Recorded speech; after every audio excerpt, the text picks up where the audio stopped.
జ్యోతిశాస్త్రరీత్యా 6వ రాశి అయినటువంటి కన్యా రాశి మిత్రులారా, 2026 ఆగస్టు నెలలో మీకు శుభాశుభ ఫలితాలు ఎలా ఉన్నాయంటే, బుధుడి నెలలో మీ నిర్ణయం, శుక్రుడు కన్యా రాశి యందు సంచారం, గురువు అనుకూల దృష్టి, కుజుని ప్రభావం వల్ల మంచి మంచి అవకాశాలు రాబోతున్నాయి.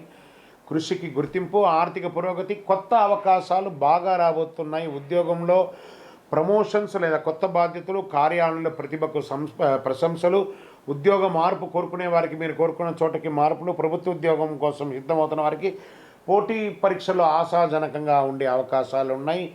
IT, software, banking, accounting, medical, Vidya, pharma, ప్రభుత్వ సేవల్లో ఉన్నవారికి ఈ నెల బాగా అనుకూలంగా ఉంటుంది. విదేశీయ కంపెనీలతో పనిచేసే వారికి కొత్త బాధ్యతలు, కొత్త ప్రాజెక్ట్స్ వచ్చే అవకాశాలు బాగా ఉన్నాయి. మెడికల్, విద్య, పుస్తకాలు, accounting, consultancy, digital service, online వ్యాపారంలో మంచి అవకాశాలు ఉన్నాయి. కొత్త కస్టమర్లు, కొత్త ఒప్పందాలు వచ్చే అవకాశాలు ఉన్నాయి. కొత్త పెట్టుబడులు, ఇన్వెస్టర్స్, ఏంజల్ ఇన్వెస్టర్స్ కానీ, మీకు ఏదైనా పెద్ద కంపెనీ ఇన్వెస్టర్స్ కానీ, లేదా మీరు బ్యాంకులో లోన్కి వెళ్ళడం, చిట్ ఫండ్స్ ద్వారా లబ్ధి పొందే అవకాశాలు ఈ నెల బాగా ఉంది. ఈ నెల షేర్ మార్కెట్లో దీర్ఘకాలిక పెట్టుబడికి ప్రాధాన్యత ఇవ్వండి, పవర్ సెక్టార్లో పెట్టండి. ఇవన్నీ కూడా మీకు చాలా కలిసి వస్తుందని కూడా చెప్పచ్చు.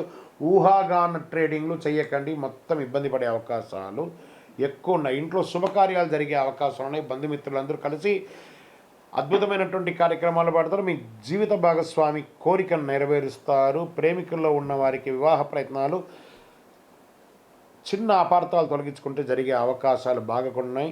జీర్ణకోశ సమస్య, చర్మ అలర్జీ, నరాల బలహీనత, స్ట్రెస్ ఇవన్నీ కూడా ఉంటుంది. కాబట్టి సమయానికి ఆహారం తీసుకొని జాగ్రత్తగా ఉండండి. డాక్టర్ని జనరల్ చెకప్ ఒకసారి చేసుకుంటే మంచిది. పోటీ పరీక్షల్లో విదేశీ విద్య, ప్రొఫెషనల్ కోర్సు సిద్ధమవుతున్న వారికి అనుకూలం. రైతులకి కూరగాయలు, ఉద్యాన పంటలు, పప్పు ధాన్యాలు సాగు చేసే రైతులకి లాభాలు వచ్చే అవకాశం ఉంది. ప్రభుత్వ పథకాల ద్వారా ప్రయోజనం పొందే అవకాశాలు ఎక్కువ కనబడుతున్నాయి. రచయితలు, యూట్యూబర్స్, సినీ, టీవీ, సంగీత, నాటక రంగాల్లో ఉన్నవారికి మంచి మంచి అవకాశాలు వస్తున్నాయి. మీ ప్రతిభకు గుర్తింపు, అవార్డ్స్ కూడా వచ్చే అవకాశం ఉన్నాయి. రాజకీయ నాయకుల్లో, పార్టీలో కొత్త బాధ్యతలు, కీలక సమావేశాల్లో మీ యొక్క ఒపీనియన్ కూడా తీసుకునే అవకాశాలు ఉన్నాయి. మీ ప్రసంగాలు ప్రజల్ని ఆకట్టుకునే విధంగా కూడా ఈ నెల ఉంటుందని కూడా చెప్పచ్చు. విదేశాల్లో ఉద్యోగ, ఉన్నత విద్యా, వీసా, ఇమిగ్రేషన్ సంబంధించి, వీసాకు సంబంధించిన వాళ్ళకి ఇదొక మంచి అవకాశం. ఎప్పటి నుంచో ఆగిపోయింది, మళ్ళీ ఆశాజనకంగా ఉంటుంది. కోర్టు వ్యవహారాలు నెమ్మదిగా అనుకూలపడతాయి. ప్రతికూలంగా ఉన్నది కూడా కూర్చొని మాట్లాడుకొని మధ్యస్థంతో ఆ కేసులన్నీ వాపసు తీసుకుంటే అన్నీ సెట్ అయిపోతుందని కూడా కనబడుతుంది. అతిగా ఆలోచించడం తగ్గించండి. ఆరోగ్యాన్ని నిర్లక్ష్యం చేయకండి. తెలియని వ్యక్తులపై పూర్తిగా నమ్మకం పెట్టి పెట్టుబడి పెట్టకండి. అనవసర ఖర్చు కోపంతో తగ్గించుకోండి.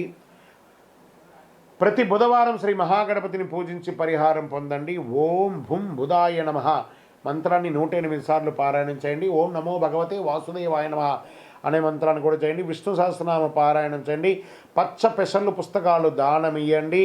విద్యార్థులకు పెన్నులు, ఆకుపచ్చ వస్త్రాలు కూడా ఇవ్వండి. అన్నదానం చేయండి. ఆకుపచ్చ మరియు లేత నీలం రంగు ఈ నెల మీకు కలిసి వస్తుంది. 5 మరియు 6 మీకు చాలా కలిసి వచ్చే నెంబర్ కూడా ఈ నెల. బుధవారం, శుక్రవారం మీకు చాలా కలిసి వస్తుంది. ఇంకను మీ వయస్సు ఎంత ఉందో అన్ని దీపాలను మీ ఇష్టదైవ దేవాలయంలో ప్రార్థన చేసి వెలిగించండి. అతి శక్తివంతమైనటువంటి కరుంగాలిమాల కావాల్సిన 48 రోజులు పూజ చేసి, చండీ, సుదర్శన, సుబ్రహ్మణ్య భుజంగ పారాయణం చేసి, సంపుటీకరణ చేసి, ల్యాబ్ టెస్ట్ చేసి మరీ ఇస్తున్నాం. మా నెంబర్కి, టీవీలో కనబడుతున్నటువంటి నెంబర్కి కాల్ చేసి గురుగారితో మాట్లాడతానని చెప్పిన తర్వాత పొందండి. తప్పకుండా మీరు మంచి మాలను పొందుతారు. విజయోస్తు. మేము చెప్పే ఈ జాతకం గోచార గ్రహస్థితులను దృష్టిలో పెట్టుకొని యూనివర్సల్గా చెప్పడం జరుగుతుంది. అది మీ వ్యక్తిగత జాతకానికి ఒక 30% మాత్రమే వర్తిస్తుంది. మీ యొక్క వ్యక్తిగత జాతకం తెలుసుకోవడానికి మీ పరిసర ప్రాంతాల్లో ఉన్నటువంటి గురువుని సంప్రదించి తెలుసుకోండి. లేదా మా ద్వారా జాతకం తెలుసుకోవాలి అని అనుకుంటున్నారా? కనబడుతున్నటువంటి డిస్ప్లేలో కనబడుతున్నటువంటి ఈ యొక్క నంబర్కి మీ పేరు, date of birth, time of birth, place of birth WhatsApp చేయండి. మా అడ్మిన్స్ మీకు రిప్లై ఇస్తారు. మళ్ళీ చెప్తున్నాను, జ్యోతిష్యం, జాతకం అనేది పడుతున్న వర్షానికి ఒక గొడుగు మాత్రమే, కానీ జ్యోతిష్యం జీవితం కాదు. మీరు మిమ్మల్ని నమ్మండి, మీ ఇష్టదైవాన్ని నమ్మండి, కులదైవాన్ని నమ్మనండి.